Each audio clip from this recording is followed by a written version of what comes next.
Good Good morning. morning, everyone. Welcome. We're glad you could make it. Today is December 6th, and it's an auspicious day. It's the birthday of several members of our group, and so we wish them happy birthday Yes. today. Yes. And our talk today is on managing your joy. Yeah, let's manage it, okay? I had to look at the title because I had written Savoring Your Joy, but It's close. creating your joy, managing your joy. It's all about joy. But I'm going to start this morning by reading a writing by Ernest Holmes, our founder of Science of Mind. And it starts, the title is I Stand on the Mountaintop of My Soul and Cause My Spiritual Vision to Encompass More. And he quotes Proverbs 23:7 For as he thinketh in his heart, so is he. So Ernest writes, note that Proverbs does not say that we are as we think we are. Quite the contrary. It says that we are as we think. Here is a vast difference. We might imagine ourselves to be very clever while remaining quite dull. But if our thoughts are brilliant, we will also be brilliant. For as we think in our heart, so are we. The heart stands for the center of consciousness, the point from which everything that we are circulates. It is said that Moses was led by divine spirit into a high mountain and told that all the land that his vision could encompass, his feet could tread upon. This high mountain stands for an exalted place in consciousness.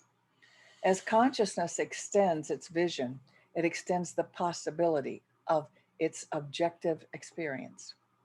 This means that objectively we possess that which subjectively we encompass. Our soul is always building a habitation for us because consciousness is forever dealing with first cause, with the causeless cause, with that which plays with cause and effect, as children play ball. Emerson tells us to stay at home with the cause, to build a habitation and therein to dwell.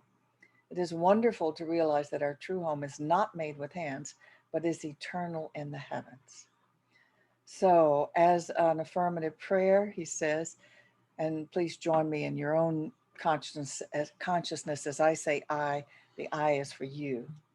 Today I stand on the mountaintop of my soul and cause my spiritual vision to encompass more.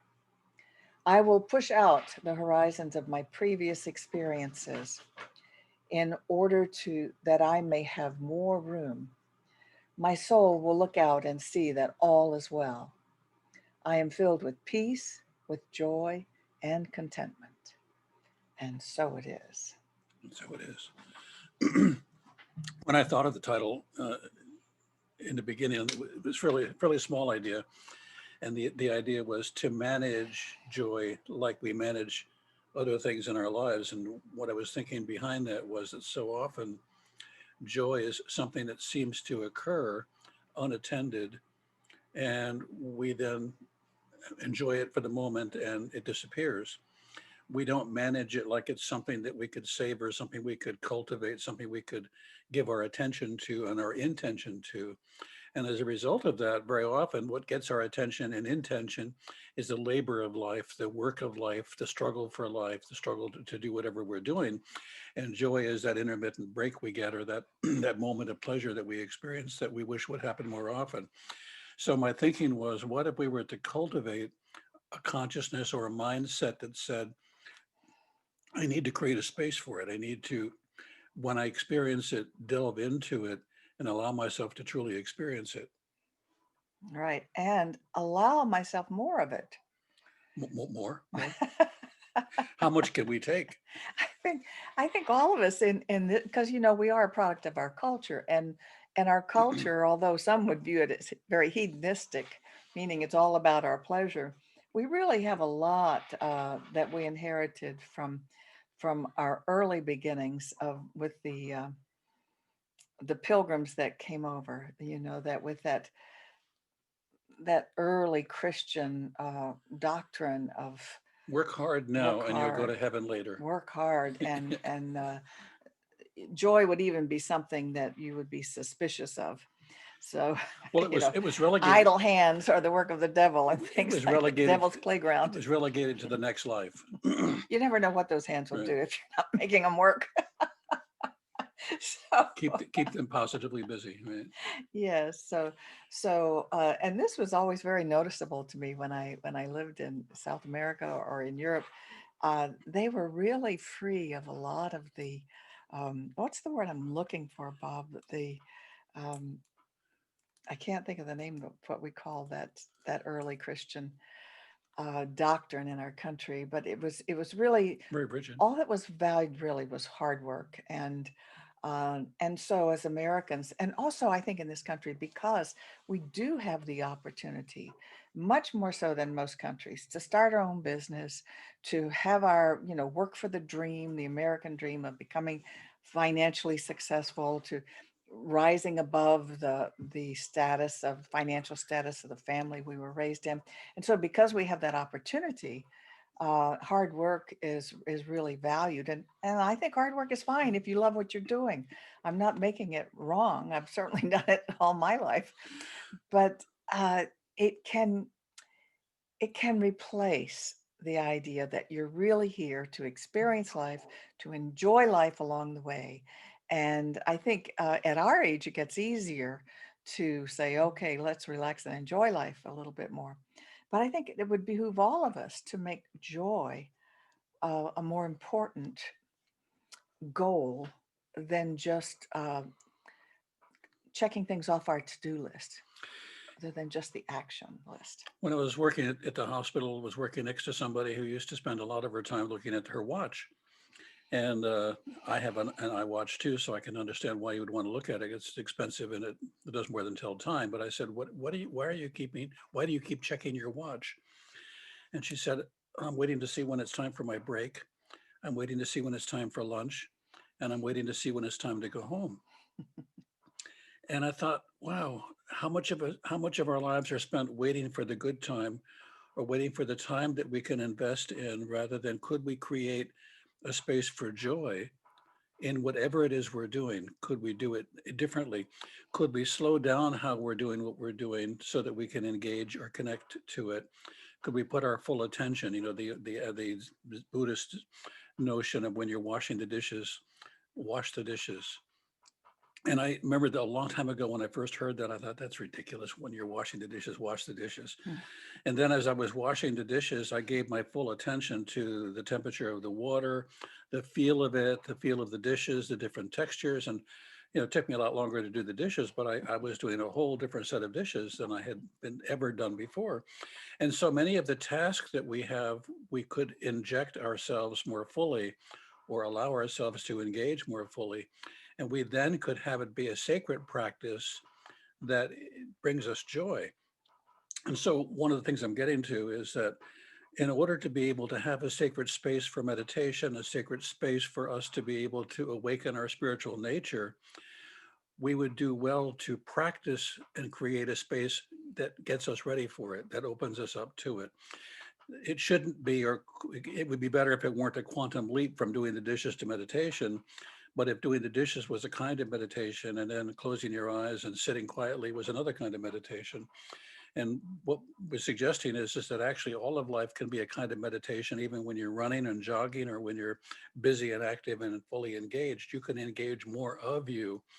And so what I want to share today is for you to think this week about what it would be like, or actually to do, to engage more fully in whatever it is you're doing, to allow yourself to ask the question, am I really connecting here? Am I really doing the thing that I'm doing? Or am I doing this thing half-heartedly waiting for the time when it's over so I can do something else?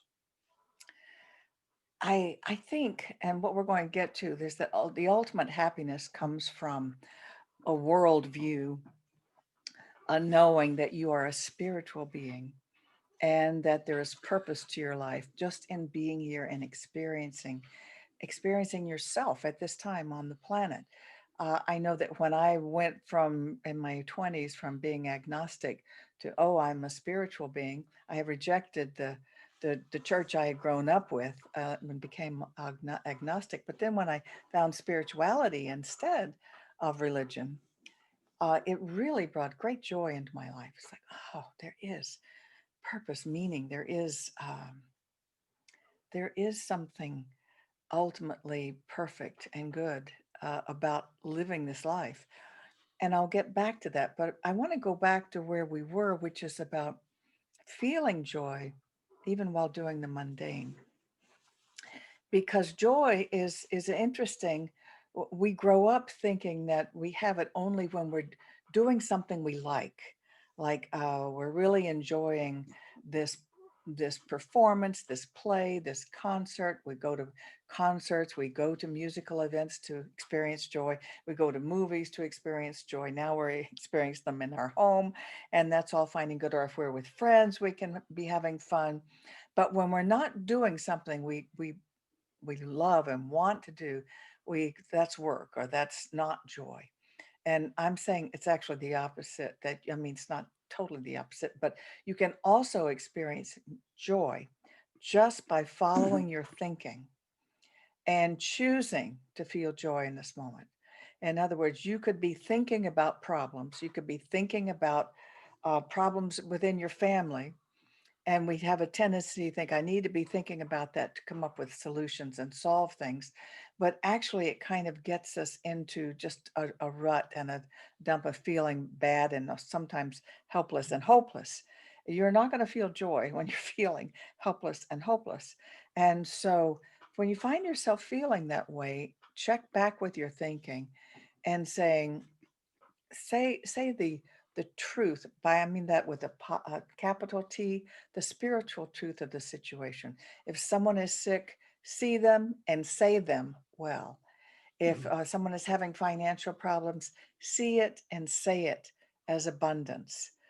So whatever the problem is, see what you would the ideal circumstance you'd like to see, and think about that, because your thinking is putting it out in energy units that happen. We're actually creating our life experience. And if nothing else, in the meantime, you're improving your mood. You can experience joy about the situation. And y- what's really important to realize is that, like, when you're worrying, you're actually creating what you don't want. Some some people believe that there's joy and there's service, and that the mission in life is joy and service. And what I would suggest is that joy is service. It's service to consciousness. It's service to the bigger consciousness. That when you allow yourself to experience joy at every level or at any level, you're contributing to the consciousness of a universe, to a world, to the world that we live in. And so when you say yes to joy, it is a service. It Mhm. services you, it services your nature, and it services everything that you're doing. Now, if you think about it another way, if you're doing something and not feeling any joy, then what's missing in the doing that when it's added transforms it? And what's missing is the joy, and what transforms it is that joy. The willingness to slow down or to change the mindset, to allow yourself to engage in such a way that you allow yourself or can experience joy. And you can ask yourself the question, what would I have to do now, or what would I have to do differently for what I'm doing to hold or be joyful? And for me, one of the things I've noticed is simply to slow down the pace of it, or not to be thinking about what's next, but to be thinking about what is. Mm. And so the thinking about what is allows me to enter into it. The thinking about what I'll do later is a distraction. It's multitasking without another task. And so often we're multitasking in our mind, thinking of all the things we have to do, which are all distractions from the thing that we're actually doing. So in another way, what we're saying today, I think, is be mindful.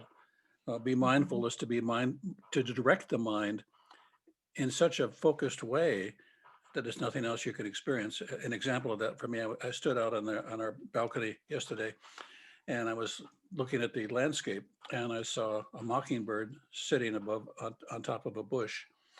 And she sat there for a long time. I know it's a she because I realized also that she has a nest in that bush. And I looked at her and she looked at me, and we looked at each other on and off for a long period of time. And the longer I stood standing there watching her, listening to her call, the more joy I felt. But as soon as I thought about, well, what am I supposed to be doing? I probably need to get back in. I need to get to something else that's important. What was Mm, happening that was important suddenly dissolved. mm, And I think, look at the things that you're doing that bring joy and what dissolves them, what seems to make them less important to you. And so often it's futuring or behinding. mhm. You know? Right. And when we talk about this, we're including ourselves in this. Oh my God, yes. When we're saying what would help for you to do, we have to do this with ourselves all the time because, it's very easy to get into a worry mode. It's very easy to, and so we're just sharing the tools that I started learning 45 years ago, and I still have to remind myself because we are human beings, and we are surrounded by a society that doesn't buy this by and large. And so that's why we get together with like-minded people to remind ourselves and read the books and share the teachings with each other because we know it's true, it works, and it's so important. So I'd like to move on now to spiritual joy because I think that is the most lasting and important kind of joy. It's all fine and good to do something in the temporal life that brings you joy, being with loved ones if you can be, even if it's on Zoom, doing things that bring you joy, as I said, like music or entertainment or being with friends. But the long lasting joy and the part that's at the base of everything else is what you believe and what your practices are spiritually because the spiritual practices should be bringing you joy. It shouldn't be something. Don't let me should on you here, but it shouldn't be something that is painful or you don't enjoy. Becoming aware of your eternal nature and your eternal growth process, and that you are a beloved of God, should bring joy to your life. And if it doesn't, you could change one word. You could say, rather than I've got to meditate today, as I get to meditate today. Mm, Change the context of it. I get to have the spiritual awakening today. I get to read this material today. I get to savor the taste of it. I get to enter into this wonderful space rather than, oh, I've got to do my spiritual practice today. It's one more thing on my to-do list. When your spirituality is part of your to-do list, it's no longer spirituality. It's now something that's in the mundane world. And so that spiritual experience, that spiritual awakening happens when you say yes to with joy. And it may take a minute to transform wherever you are into that moment of, wow, I get to meditate. And that could be your preparation for meditation rather than, I hope I can do it today. I've been so busy today. I don't know. I got so much on my mind. I don't know if I can do this or not. Well, I'll take 10 minutes and I'll see if I can get my meditation done. I'm saying that only because it's happened to other people, never to me. But And I've been reading a book that has brought me back to teachings I was studying and looking at 25 years ago, before we went into ministry full time. And I had kind of let those behind because we teach the science of mind as taught by Ernest Holmes, and that was a teaching that was written down and delivered 100 years ago. And so I just put this aside, but I want to talk about it because it has really given me a lot of joy. And I'm reading a book called I Am the Word by Paul Selig. And this is a channeled book. And in it, it reminds us that we are all raising our vibrations of our consciousness because the earth is now at a different vibration. And so it is possible for us to raise our vibrations to enter what's known as the Christ consciousness, knowing that you are one with God. And it's happening to everybody, whether you realize it or not.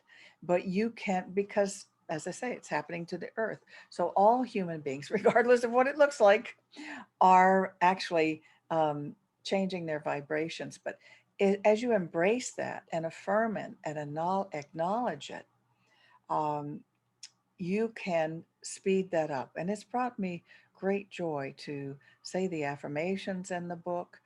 He uses the word, I am the word, as it is written in John. In the beginning was the word, and the word was made flesh and the Word was God. The Word was with God, and the Word was God. And so he uses I am the Word, meaning I am the Christ consciousness. Now, that's something that's hard for many people to say or believe, thinking they're saying, I am Jesus. And it's not saying you are Jesus, it's saying you are that consciousness. You are becoming that consciousness. And that consciousness will make you start noticing some things. And you ask yourself if you haven't already noticed this, because I did. You will find that certain paths you've been on become uncomfortable. You just can't do them anymore. That can be a relationship, that can be a job, that can be a way that you're doing a job. It can be people that used to be your close friends, and suddenly you just don't relate or identify with them anymore, or you just can't do it. It starts getting uncomfortable, and you have to change your path. You have to change friends sometimes. And most of us notice that when we come into this teaching with Science of Mind, that suddenly you just can't be with some of the friends that you had before uh, who don't believe this way. Did you want to Yeah, say when you something? give yourself permission to feel joy, to experience joy, you automatically notice the people that don't like that, aren't comfortable with that, and don't fit or don't want to be in agreement with that. You notice how cynical and critical people often are as a way of being rather than just as a way of thinking. And so as you begin to shift in consciousness, joy becomes a change, it becomes service because it's a service to the universe, it's a service to the planet, it's a service to all of life when you feel joy, when you allow Right. yourself to experience the depth and richness of your own spirit of who you are, and when you get that who you are is a divine expression of the divine, and feeling that and allowing that. Now, what you immediately want to pay attention to is everything contrary to that, that you're either going to have to mute or you're going to have to deal with. And if you can't mute it, can't deal with it, or can't include it, it may mean you may have to change a whole lot of different things. But very often, I think the very first thing we can do is change our attitude and change our willingness to allow ourselves to be whole. A lot of the struggle that we have, I think, is not related to other people and what they say. It's related to what they say that we also believe. And so we have to then go back and look at our own beliefs and say, what is it that's being stirred here? Is it a stirring for me to change what I believe? Or is it something else? And those distinctions become more and more important for us. Well, but instead of just losing things, losing acquaintances and friends and things Let's that not, no yeah, longer let's fit not for do you, that. also know that as your consciousness is elevated, as your vibration is higher, you actually transmute conditions and the vibrations Mhm. of people and circumstances around you. It has to happen because vibrations affect other vibrations. Well, then you're also saying, and you become a healing or a source of healing. A healing You presence. become a healing presence for other people. And very often, what we think is that when we do mind treatment for somebody, spiritual mind treatment, which is our form of prayer, when we affirm that a person is whole and complete, it would be even more powerful if we could affirm that in our presence and in our wholeness rather than just in the words that we say. Hopefully Exactly. those words align us with that truth in ourselves. And if they don't, then the first job that has to be done is for us. And what we say is that all prayer or all treatment that we do for other people, we do for ourselves. And, Right. and, and in reality, very often there's a contrast between what we're saying about another person and what we're saying about ourselves, and they need to match. And so we become a healing source, we become a healing energy. And how many of you have had the experience of being in a room and someone walks in the room and sits down behind you, and you feel the energy and it's so overwhelmingly wonderful or so overwhelmingly uncomfortable that you have to move or you have to look? And it's because they embody the very thing that we're talking about. And that's what we're talking about, is being the embodiment of the love and the joy, the embodiment of that, and whatever it takes to be able to create that. Right. I would like to give you another thing to try. The words I am are very powerful. And so you can say, I am happy. And just saying it will cause a shift. I am healthy. I am joyous. I am free. And there's another way that you can try this, because the Christ consciousness is acknowledging that God is in man. That's what we mean by Jesus the Christ, that God was in him. Well, God is in all of us, but we're all not aware of it. And so it's increasing the awareness of that. And so you could say, I am that I am is happy, is joyous. I am that I am is whole and perfect and complete and well. The I am that I am is successful and abundant. And see how that resonates with you. See how that feels to you. That feels very powerful to me when I say that, because I'm not saying this mere physical being that I am right now, but the God within me is creating what I'm saying. And you can precede that process by saying that Jesus was the great example, Mhm. not the great exception. And because what we're really talking about is the exceptional you as an example of that. And Exactly. you are exceptional in so many more ways than you could possibly imagine. And they're not necessarily visible to anyone else, and maybe not even visible to you at the present moment, but we need to reconcile that at some level. And so you're really talking about a reconciliation with spirit. You're really talking about the difference between the physical appearance of me and the spiritual appearance of me. May seem like a large difference, but in fact, they're one. Exactly. And, Jesus is said to have said, Behold, I make all things new. And so you too can make all things new. I am through the Christ consciousness making all things new. And I think you'll find it a very joyous experience. But I also think that for some people, this is going to be a real struggle because the words alone are so charged. And so when I say charged, it may be negatively charged if you grew up in many different Christian backgrounds. Just the mention of Jesus may even be uncomfortable. But thinking about the consciousness that we're talking about the spiritual nature that we all are a part of, that there is a goodness, there is an aliveness, there is a spiritual nature that we're all connected to, that is the bigger part of us. And so I don't want anybody to get stuck on the language, but to think about the words that you want to use that best embody that, the I am, the Christ consciousness, whatever words you want to use or whatever makes sense to you that fits for you, because it's your spiritual journey. Yeah. It's your spiritual adventure. Thank you. And And we have many people who are Jewish and still practice their Jewish faith, who are Buddhist and practice their Buddhist faith and still use the yeah, science of mind. So I wouldn't want just the use of the words Jesus or Christ to turn you off to the truth of these teachings.